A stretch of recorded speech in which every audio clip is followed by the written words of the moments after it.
제가 뉴욕에 있는 동안에 뜻밖에도 언론의 관심을 받아서 좀 다소 부담스러운 가운데 본 재단의 출범에 대해서 한 말씀 드리고 시작을 해야 될 것 같습니다. 원래 들어보신 바와 같이 이 재단의 출범은 뜻있는 제자들이 제 이름의 사용에 대한 허가를 얻은 후에 독자적으로 탁월한 아이디어와 출중한 조직력을 바탕으로 명칭이 나타내는 가치를 좀 더 강력하게 구현하고자 설립한 재단입니다. 저는 관련이 없고 여러 제자들의 후위에 힘입은 것뿐입니다. 따라서 제 이름만 쓰였을 뿐 재단의 운영과 후원은 그분들의 의사에 달려 있습니다. 이 기회에 재단 발족을 위해서 힘을 합친 제자 여러분, 그리고 후원자 여러분, 그리고 이 자리에 참석하신 여러분께 깊은 감사의 말씀을 올립니다.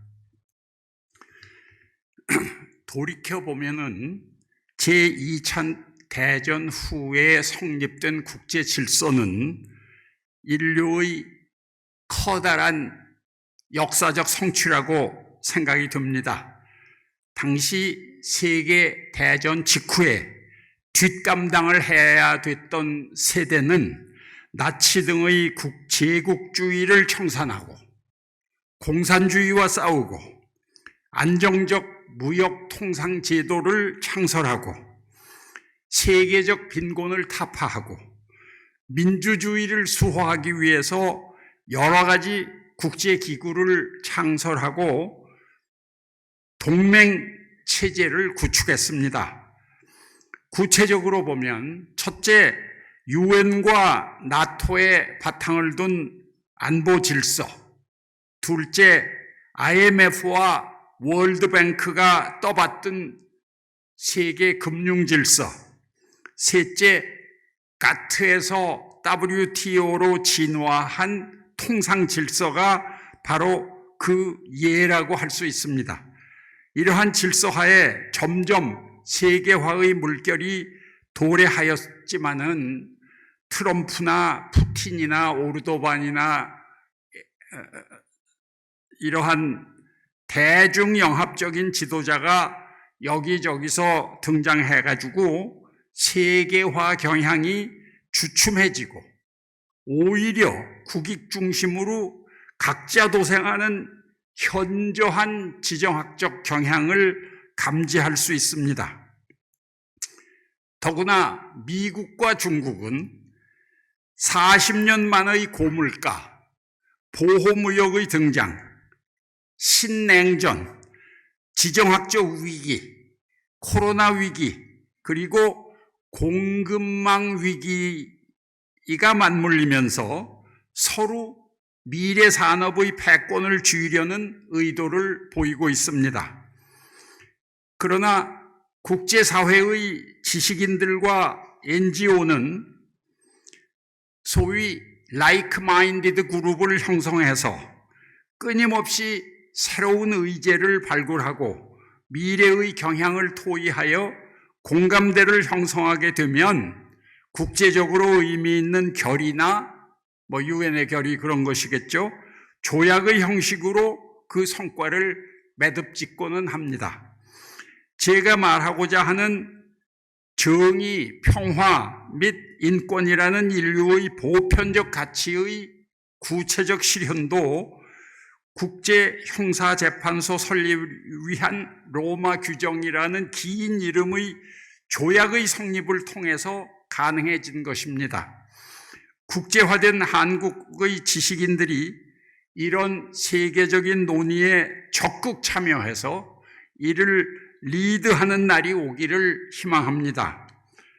본 재단은 사실 그러한 지식인이나 법조인을 양성 또는 후원하고자 하는 목적도 있다고 알고 있습니다. 우선 개화기의 일본의 번역을 그대로 쓰고 있는 정의라는 용어는 법에 따른다는 것을 뜻하는 바를 정과 그에 의해서 가치가 구현되는 옳을 의로 구성되어 있습니다. 즉 정은 의라는 가치를 드러내기 위한 수단이고 의는 목적이라고 할 수 있습니다. 또 서양 정의의 서양 어원인 유스투스는 공정한 법의 집행이라는 뜻이 담겨 있는데 최근에 마이클 샌들 교수도 정의를 논하면서 법이 어떠한 역할을 해야 하는지의 문제라고 얘기한 바도 있고, 또 존 롤스는 정의의 개념 중에서 공정성, 그러니까 justice as fairness, 공정성을 강조하는 입장에 있는 것 같습니다.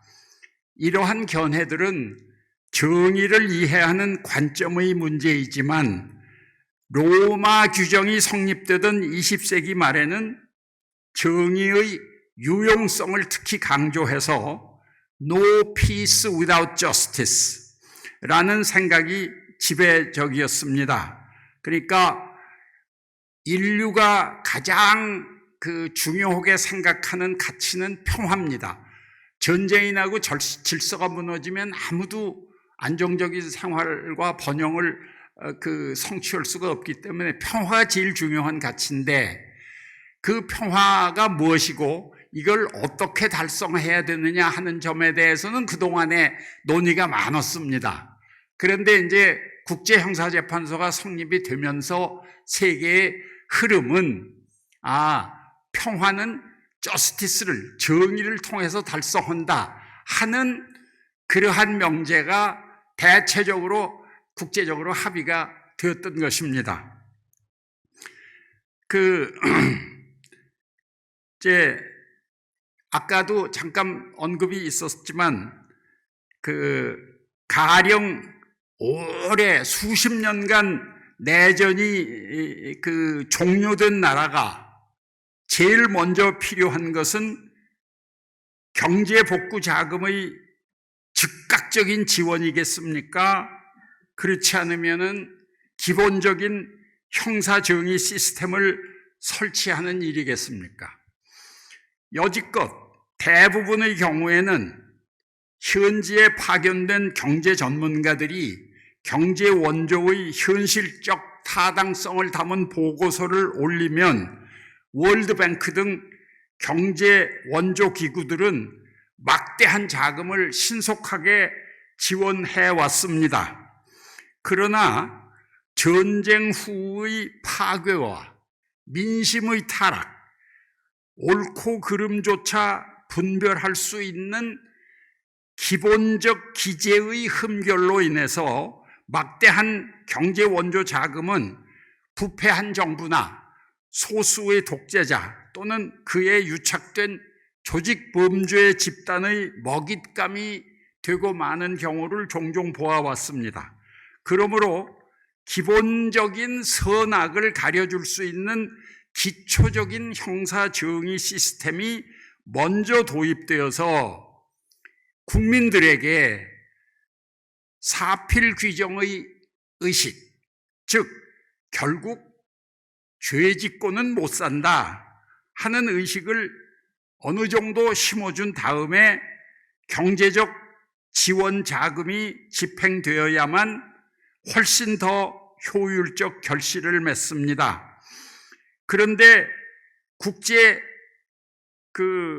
경제개발기구들은 지금까지 오랫동안 자기들의 활동은 정의와는 전혀 관계가 없다라는 태도를 견지해 왔습니다.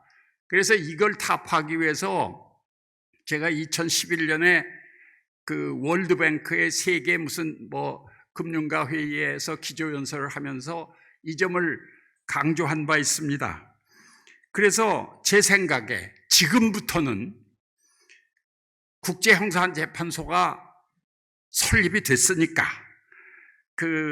구체적 개발 지원의 결정을 하기 전에 형사정의 실현 기구인 국제형사재판소와 처음부터 협력을 해서 그 나라의 사법 시스템의 회복, 법조인의 훈련, 필수적인 법률의 제정 등 어느 정도의 법적 얼개를 만든 다음에 구체적 경제 지원을 해야 국내 평화와 안정이 빨리 정착된다고 하는 것이 제 견해입니다. 그러므로 이제부터 국제개발기구의 구체적인 경제 원조 패키지에는 반드시 정의를 실현하는 데 필요한 구체적 예산이 조금씩 포함되어야 함은 새로운 시대적 요구가 되었다 할 것입니다. 과거에 국제형사재판소는 국제개발기구의 도움이 없는 경우에도 여러 나라의 사법요원의 훈련을 담당한 일이 있었습니다. 제가 있을 때. 그러나 그들은 오랜 전쟁이나 독재 하에서 민주주의나 법치 절차 자체를 잊어버렸고 심지어는 원고와 피고를 구별할 줄도 모릅니다. 저는 국제 분쟁의 현장에서 형사 정의 시스템의 선제적 구축이 없이는 아무리 돈을 퍼부어도 지속 가능한 평화와 안정은 없다는 것을 뼈저리게 느끼고 있습니다. 제2차 세계대전 후에 세계 평화 유지의 책임을 떠맡은 유엔은 두 가지 수단을 가지고 부족하나마 세계 평화를 유지해 왔습니다. 하나는 국제사법재판소 ICJ를 설치해서 무기를 드는 대신에 국가 간의 분쟁을 사법적 절차에 따라서 평화적으로 해결해 주는 수단이고, 다른 하나는 유엔 안전보장이사회의 집단안전보장체제에 따른 제재, 봉쇄, 파병 등의 강제 조치를 취하는 수단을 말합니다. 그러나 유엔의 이 같은 두 가지 평화유지 수단에도 불구하고 항상 부족함을 느끼고 있었던 문제는 국제평화를 중대하게 침해한 독재자나 국가 원수를 국제법정에 세워서 개인적인 형사 책임을 추궁할 방법이 없었다는 것입니다.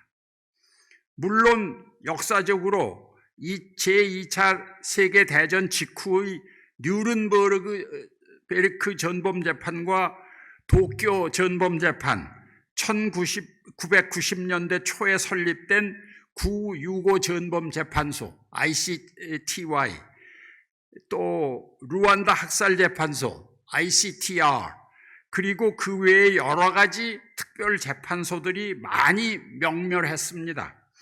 그러나 이들은 모두 임시 국제법정으로서 강대국과 당사국이 지루한 협상 과정을 거치게 되거나 재원 조달에 아주 애를 먹거나 기타 그 나름대로의 한계와 장애를 가지고 있었습니다. 이런 점을 보완하기 위해서 형사실체법과 절차법적 규정을 상세하게 망라한 로마 규정에 따라서 전쟁범죄, 침략범죄, 집단학살, 그리고 반인도적 범죄 등 세계 평화를 가장 심각하게 저해하는 4가지 범죄를 관할하는 국제형사재판소가 2002년에 문을 열었습니다. 지난 20년 동안 국제형사재판소는 세계 평화를 중대하게 위협하거나 교란한 자를 수사하고 기소해서 유죄 판결을 내린 실적을 가지고 있습니다. 국제형사재판소가 이러한 범죄를 저지른 대통령, 군사령관, 언론인 또는 재정적 후원자 등을 수사하여 처벌함은 모든 회원국의 국내 법원의 기능과 동일한 것이고, 이런 소추 과정이 완결되면 우리는 법원이 발견한 실체적 진실을 토대로 소위 응보적 정의, retributive justice를 구현했다고 말하면서 형사법원의 임무는 종료되었다고들 이해를 합니다. 그러나 이러한 전통적인 정의 실현 방법은 사후구제적, 레미디얼하다, 사후구제적이므로 국제형사재판소는 응보적 정의의 실현에 그치지 아니하고 피해자와 그 가족을 위해서 선제적으로 정의를 실현하는 인류 역사상 최초의 시도를 하고 있습니다. 즉 국제형사재판소는 피해자 신탁기금을 운영함으로써 관할범죄의 피해자와 그 가족을 보호하고 배상하며 그들이 인간의 존엄성을 회복해서 스스로 의미 있는 삶을 꾸려갈 수 있도록 다각도로 돕습니다. 재판소의 결정에 따른 보호 조치도 있고 신탁기금이 재판 전에 구호의 손길을 뻗치는 경우도 많이 있습니다. 이것은 보통 국내 법원이 응보적 정의를 구현하고, 그러니까 소추된 자를 처벌하고 형사 절차를 종결짓는 기능을 훨씬 뛰어넘어서 국제재판소가 선제적으로 피해자를 위한 치유적 정의, reparative justice와 회복적 정의, restorative justice를 실현하는 기능을 수행하는 인류 역사상 초유의 법률적 실험임을 의미합니다. 아프리카 전쟁 지역을 제가 목숨을 걸고 수차 방문을 했습니다. 그래서 사지를 잘린 사람에게는 의수족을 부착해주고 귀, 코, 입술이 도려내진 사람에게는 성형수술을 해주며 강간 피해자는 그들이 트라우마를 극복할 때까지 지속적 심리 상담을 해줍니다. 형사법원이 이런 거 한다는 얘기를 들어보신 일이 있습니까? 몇 푼의 손해배상금 현금보다도 피해자인 대부분의 엄마들이, 젊은 엄마들이 요구하는 대로 지역사회에 터잡은 어린이 학습 교과서와 장난감을 제공하는가 하면은 소년병을 탈출한 사람들이 자발적으로 생계를 꾸릴 수 있도록 미소금융을 해주기도 하는 등 다각도로 피해자를 돕고 있습니다. 인류 5천년 역사에 평화교란자를 처단함에 그치지 않고 범죄 피해자와 그 가족을 보호하고자 다각도로 그들의 자립을 돕는 기능을 하는 법원이라는 점에서 국제형사재판소는 인류 최초의 가장 중요한 사법적 기구입니다. 저는 이 귀중한 초유의 실험이 실패하면 안 된다고 믿습니다. 국제형사재판소가 추구하는 정의, 평화, 그리고 인간의 존엄성을 선제적으로 회복해주는 인권의 현대적 의미는 여기에 있다고 생각을 합니다. 또한 로마 규정을 잘 들여다보면은 주요 조문마다 어린이와 부녀자를 강력하게 보호하는 세세한 규정을 담고 있습니다. 정부를 상대로 국민의 침해된 인권을 구제해주는 기능이 없다는 점에서 국제형사재판소는 인권법원은 아니지만은 결과적으로 인권에 관한 두터운 보호를 규정하고 있으므로 그런 의미에서는 인권법원이라고 말해도 지나치지 않을 것입니다. 또 하나, 국제형사재판소는 보충성 원칙, complementarity principle 때문에 다른 국내외 형사법원과 전혀 성격과 사정이 다릅니다.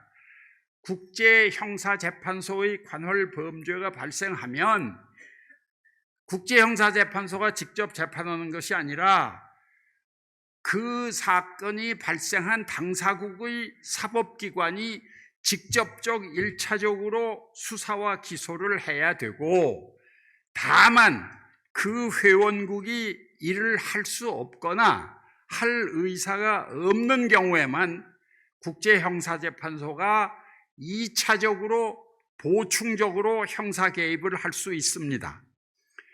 독립된 주권 국가가 정당하게 사법 운영을 하고 있는 데에 국제형사재판소가 직접 개입할 수가 없기 때문입니다.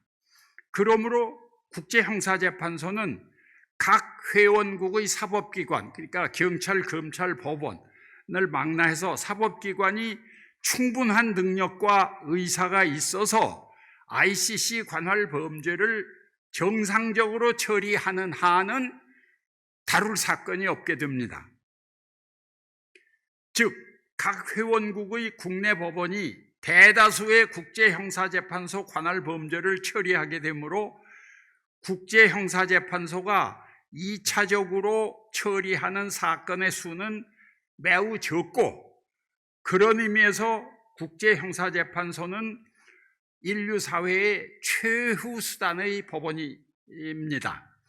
다만 각 회원국의 사법 시스템은 그 능력과 현실이 천차만별이기는 하나 국제형사재판소 시스템은 ICC라는 한 개의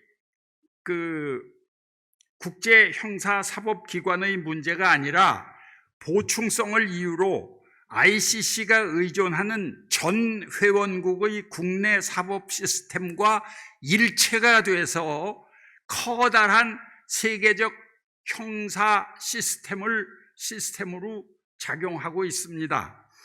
거기에다가 이제 ICC가 있고 각 회원국의 그 사법기관이 다 연결이 되어 있는 데다가 외곽에는 UN과 같은 국제기구 또는 EU나 OAS나 라 프랑코포니 또는 The Commonwealth와 같은 지역기구, 또 Amnesty International, Human Rights Watch, Parliamentarians for Global Action 등 정의와 평화와 인권의 확보를 추구하는 세계의 수많은 NGO들이 외곽에서 밀접 불가분하게 ICC와 협조하고 있습니다.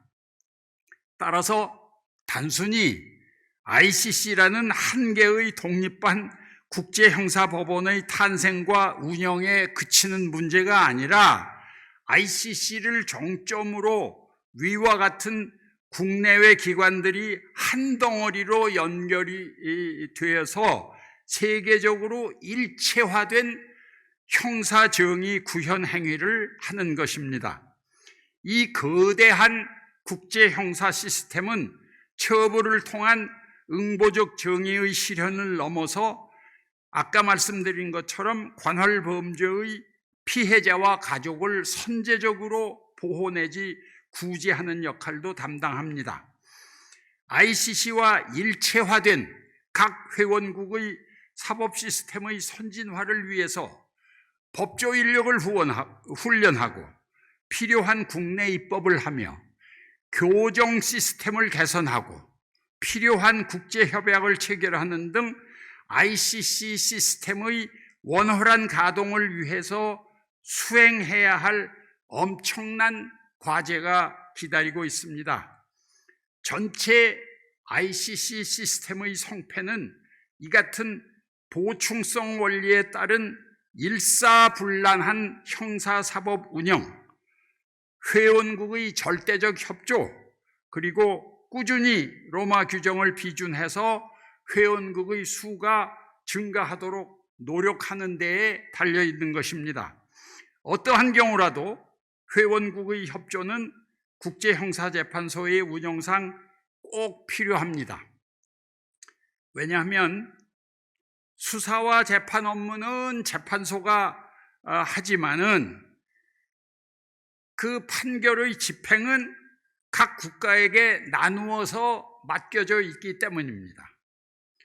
구속영장의 집행, 증거 확보, 증인 보호 및 선고 결과의 집행에 있어서 각 국가의 협조가 절대적으로 필요하며 이 협조 의무는 로마 규정상의 조약상의 의무가 됩니다. 그럼에도 불구하고 이 초유의 거대하고 복잡한 국제 형사재판 시스템이 가진 공통된 한계는 설립 근거 조약을 비준해서 회원국이 된 나라 이외에는 원칙적으로 재판권이 미치지 않는다는 것입니다. 특히 국제형사재판소의 경우에는 현재 로마 규정을 비준한 국가가 123개 뿐이므로 이를 비준하지 아니한 강대국들은 그 재판권의 범위 밖에 있습니다. 러시아의 푸틴을 당장 헤이그로 연행해서 구속수사를 할 수 없는 것은 물론이고, 수년 전에 시리아의 아사드 대통령을 비롯해서 이란, 이라크, 아프가니스탄, 북한 등에서 벌어지는 여러 가지 인권 유린 사건이 분명히 ICC 관할 범죄임에도 불구하고 이들이 비회원국인 고로 오랫동안 속수무책이었습니다. 다만 국제형사재판소가 발부한 구속영장은 공소시효가 적용되지 않기 때문에 그 구속 대상자는 평생 동안 발 뻗고 편안하게 잠을 잘 수가 없습니다. 지난 5월 ICC는 우크라이나 전쟁에서 러시아군이 저지른 전쟁 범죄에 대한 조사를 개시하였고, 역대 최대 규모의 조사단을 우크라이나에 파견하는 등 수사를 진행하고 있습니다. 저는 푸틴을 체포해서 헤이그로 압송하지는 못하더라도 어떻게 법적인 그 해석이나 이런 걸 통해서 그 사람을 상대로 구속영장이 발부되기를 기대해 봅니다. 이처럼 일반적으로 국제형사정의가 ICC를 통해서 신속하게 실현된다고 보기 어려우므로 형사 책임 문제에 관하여 조금 색다른 새로운 논의가 최근에 진행되고 있습니다. 점차 국제형사재판소에 대한 대안이나 또는 형사재판소와 병행해서 국제적 형사 책임 추궁의 새로운 방식을 토의하게 됐습니다. 우선 북한의 인권 유린을 조사하기 위해서 호주의 마이클 커비 대법관을 위원장으로 하는 Commission of Inquiry, COI가 성립하였고, 이 위원회가 철저하게 조사해서 제출한 북한 인권 보고서는 세계인 모두에게 효과적으로 경종을 울렸습니다. 그 후에도 제한된 기능을 가진 메커니즘이 설립이 돼서 많은 활동을 하고 있습니다. 예컨대 IIIM on Syria, 그러니까 III는 International Independent Impartial Mechanism on Syria, 그것의 약자인데, 그런 것, 또는 IIMM on Myanmar 등이 탄생해서 수사관의 조사와 증거 수집을 위한 기능을 열심히 수행하고 있습니다. 이들은 재판권이 없는 만큼 평소에 최대한 많은 증거를 수집해서 분석하고 정리해 두었다가 어떤 국제형사재판의 계기가 도래하면은 이를 제출하고자 하며, 그 전에라도 기회가 오면 국제회의를 소집해서 중대한 평화 교란 범죄를 세계적으로 여론화, 공론화하고자 합니다. 국제형사재판소의 탄생은 몇 가지 의미가 있다고 생각합니다. 첫째, 이제부터는 전 세계인이 중대한 국제범죄에 대응하는 태도가 달라졌습니다. 특히 다부족으로 구성된 많은 아프리카의 나라들이 대통령 선거 등의 정치 일정을 치룰 때마다 일어났던 부족 간의 유혈과 무고한 민간인의 살상이 ICC의 소추가 두려워서 예방되고 있는 현실을 평가할 수가 있습니다. 즉, 국제형사재판소의 수사와 처벌을 받을 위험성은 폭력 억지, 디터런스, 억지의 결정적 요인이 됐습니다.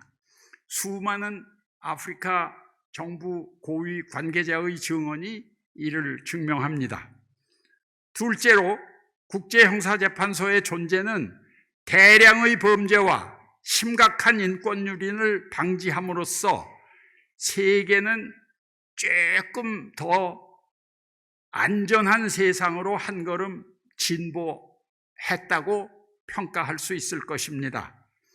즉, 국제형사 정의 없이는 지속 가능한 세계 평화는 없다라는 인식이 점차 널리 확산되었다는 것입니다.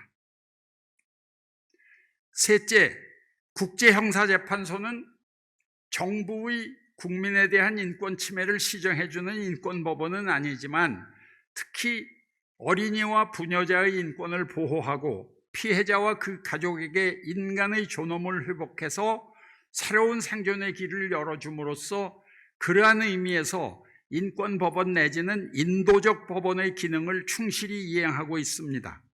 이제 국제형사재판소는 정의, 평화 및 인권을 구현하는 선도적 행위자로 국제사회에 우뚝 섰다고 하겠습니다.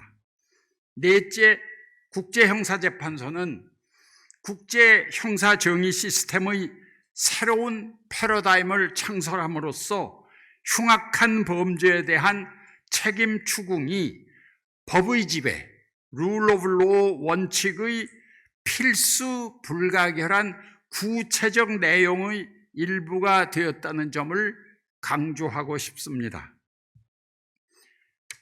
마지막으로 한국의 위상과 영향력, 선도적 리더십 등이 모든 면에서 가장 출중하게 빛나는 국제 조직은 국제형사재판소이므로 우리 모두는 이 국제형사정의 시스템을 잘 가꾸어 나가야 할 것입니다. 수사와 재판은 물론 사법, 행정과 회계감사, 회원국을 장악해서 재판소를 이끌어 나가는 능력은 단연 한국이 최고라고 인정이 되므로 정부와 국민의 올바른 인식과 적극적 협조만이 국제형사재판소를 통해서 정의와 평화 그리고 인권을 증진하는 목적을 달성할 수 있을 것입니다.